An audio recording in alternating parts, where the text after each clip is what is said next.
जय श्री राम दोस्तों, कैसे हो आप लोग। आज रामचरितमानस के बालकांड से गुरु वंदना शुरू करते हैं। देखिए और समझिए अर्थ सहित। बंदऊ गुरु पद पद्म परागा, सुरचि सुभाष सरस अनुरागा। अमिय मूरी मय चूरन चारु, समन सकल भवरुज परिवारु।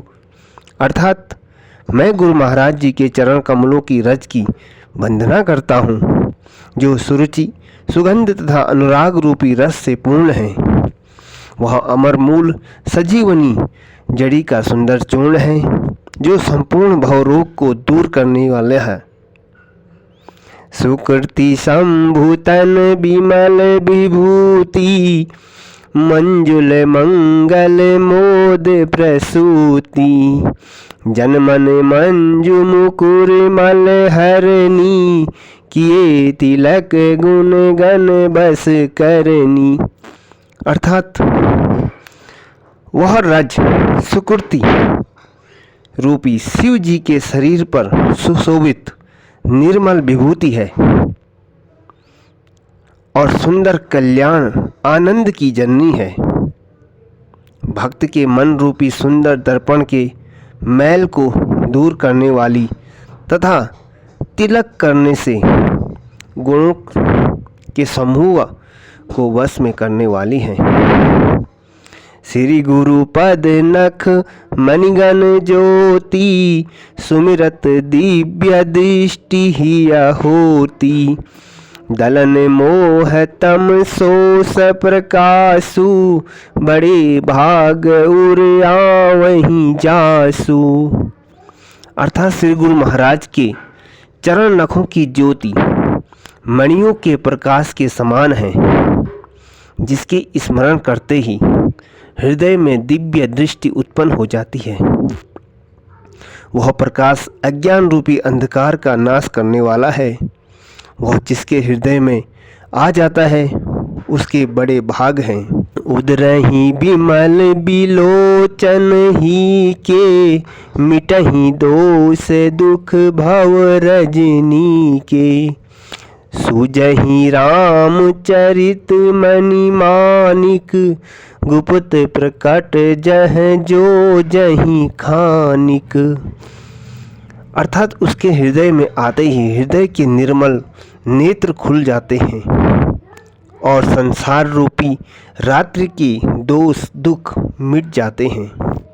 जथा सुअंजन अंजिदृग, साधक सिद्ध सुजान। कौतुक देखत शैल बन, भूतल भूरि निधान। जैसे सिद्ध जन नेत्रों में जो अंजन लगाकर साधना करते हैं, सिद्ध और सुजान पर्वतों में, वनों में, पृथ्वी के अंदर जो बहुत सी खाने देखते हैं। गुरुपद रज मृदु मंजुल अंजन, नयन अमीय दृग दोष विभंजन। तेहि करि बिमल बिलबेक विलोचन, वर्णौ रामचरित भव मोचन। अर्थात श्री गुरु महाराज जी के चरणों की रज कोमल और सुंदर नयनामृत अंजन है, जो नेत्रों के दोष का नाश करने वाला है। उस अंजन से विवेक रूपी नेत्र को निर्मल करने में संसार रूपी बंधन से छुड़ाने वाले श्री रामचरित्र का वर्णन करता हूँ। बंदौ प्रथम महीसुर चरना, मोह जनित संशय सब हरना। सुजन समाज सकल गुण खानी, करऊं प्रणाम सप्रेम सवानी। अर्थात पहले मैं पृथ्वी के देवता ब्राह्मणों के चरणों की वंदना करता हूँ, जो अज्ञान से उत्पन्न सब संदेहों को हरने वाले हैं। फिर सब गुणों की खान संत समाज को प्रेम सहित सुंदर वाणी से प्रणाम करता हूँ। साधु चरित शुभ चरित कपासु, निरस विशद गुणमय फल जासु।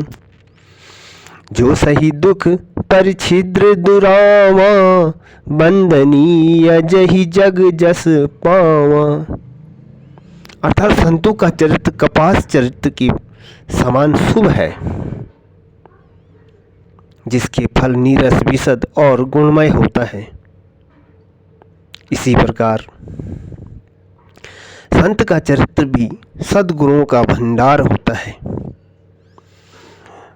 मुद मंगलमय संत समाजू, जो जग जंगम तीरथ राजू। राम भक्ति जह सुरसरी धारा, सरसही ब्रह्म विचार प्रचारा। अर्थात संतों का समाज आनंद और कल्याणमय है, जो जगत में चलता फिरता तीर्थ राज है। जहाँ राम भक्ति रूपी गंगा जी की धारा है, ब्रह्म विचार का प्रचार सरस्वती जी है। विधि निषेध माया कलिमल हरनी, करम कथा रविनंदनी बरनी। हरि हरि कथा विराजित वेनी, सुनत सकल मृद मंगल देनी। विधि और निषेध रूपी कर्मों की कथा कलयुग के पापों को हरने वाले सूर्य तनय यमुना जी है, और भगवान विष्णु और शंकर जी की कथाएं त्रिवेणी रूप से सुशोभित हैं, जो सुनते ही सब आनंद और कल्याण की देवी देने वाली लगती हैं। पटु विश्वास अचल निज धर्मा, तीरथ राज समाज सुकर्मा। सबहि सुलभ सब दिन सब देशा, सेवत सादर समन कलेशा। हमें अपने धर्म में अटल विश्वास है, वह अक्षय वट है और शुभ कर्म का तीर्थ राज समाज है। अखत अलौकिक तीरथ राऊं, देई सग फल प्रकट प्रभाऊं। वह तीर्थ राज अलौकिक एवं तत्काल फल देने वाला है, उसका प्रभाव प्रत्यक्ष है। सुन समझहि जन मुदित मन, मंजहि अति अनुराग। लहई चार फल अछत तनु, साधु समाज प्रयाग। जो मनुष्य इस संत समाज रूपी तीर्थ राज का प्रभाव प्रसन्न मन से सुनते और समझते हैं, और फिर अत्यंत प्रेम पूर्वक इसमें गोते लगाते हैं, वे इस शरीर के रहते ही धर्म अर्थ काम मोक्ष चारों फलों को पा जाते हैं। इसी के साथ आज का ये अध्याय यहीं पर समाप्त करता हूँ। जय श्री राम।